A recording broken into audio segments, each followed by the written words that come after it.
क्योंकि आज यहाँ कांग्रेस पार्टी हुकूमत में है, रेवंत रेड्डी साहब की सरकार चल रही है और जो कांग्रेस पार्टी ने वादे किए थे माइनॉरिटी कम्युनिटी के लिए, जो चेवेल्ला डिक्लेरेशन करके उन्होंने वादा किया था, आज उन कोई भी वादे के ऊपर उन्होंने अमलावरी नहीं की है।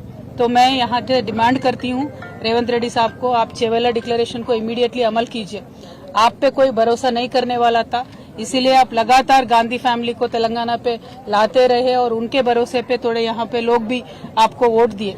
और माइनॉरिटी डिक्लेरेशन अब जब कर रहे थे तब सलमान खुर्शीद साहब को भी लेके आके आपने माइनॉरिटी डिक्लेरेशन का पूरा ओपन करके दिया था, लेकिन जितने भी उसमें वादे हैं वो एक भी आपने आज तक अमल नहीं किया। आपने बजट के बारे में बात किया, जो माइनॉरिटीज को, मुसलमानों को इस बार बजट में दिए उसमें 4% भी आज तक आपने खर्च नहीं किया। और जो आप ये अलगा व्यवहार माइनॉरिटी कम्युनिटी से कर रहे हैं, हम इस पे बिल्कुल भी खुश नहीं है, या माइनॉरिटीज भी खुश नहीं है। तो मैं आपसे यही डिमांड करती हूँ कि इमीडिएटली आप माइनॉरिटीज के जितने भी वादे हैं वो निभाइए। इस साल का बजट आपने 3000 करोड़ दिया है, लेकिन खर्च सिर्फ 700 करोड़ आपने किया है। तो मेरा ये डिमांड है कि आप माइनॉरिटी कम्युनिटी के साथ दीजिए, क्योंकि केसीआर साहब जब यहाँ पे थे पिछले 10 सालों में कम्युनल वायलेंस का एक भी इंसिडेंट नहीं हुआ था, लेकिन ये एक साल में जितने कम्युनल वायलेंस के यहाँ पे इश्यूज हुए हैं, ये देख के बहुत एक दर्द होता है हम सबके दिलों में, क्योंकि एक अमन और चैन के साथ तेलंगाना रहता था, एक गंगा जमुना तहजीब को हमने कायम करके रखा था।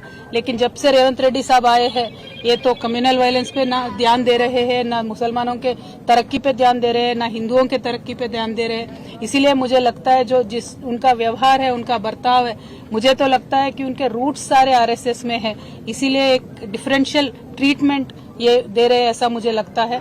तो I will say that mister Revanth Reddy ji, आप अभी फोकस करिए माइनॉरिटी से इश्यूज पे, स्पेशली माइनॉरिटी वुमेन के लिए आपने जो प्रॉमिस किया था कि 1,60,000 देंगे कल्याण लक्ष्मी का, आप वो दीजिए। उसके साथ साथ आप सोना भी देने वाले थे, 1 तोला सोना भी देने वाले थे, वो दीजिए।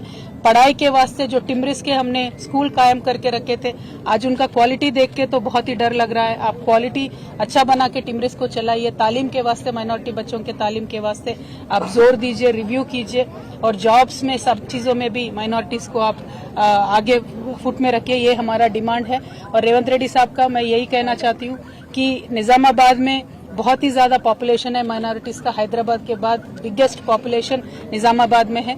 तो यहाँ लेकिन आज तक भी कुछ भी बजट निजामाबाद में आया नहीं है। यहाँ से शबीर अली साहब भी है, उन्होंने कंटेस्ट भी किया, लेकिन शबीर अली साहब ने भी कुछ भी जोर नहीं दिया, 1 भी रुपया निजामाबाद के लिए एडिशनली यहाँ पे नहीं आया है। तो मैं आपसे यही डिमांड करूंगी और लगातार मैं यही कहते रहूंगी कि जो भी कम्युनल इश्यूज है उन सब पे आप जोर दीजिए, चाहे वो जयनूर का इश्यू होने दीजिए या कुछ भी इश्यू होने दीजिए, उस पर जोर दीजिए और शांति कायम करके रखिए। Thank you.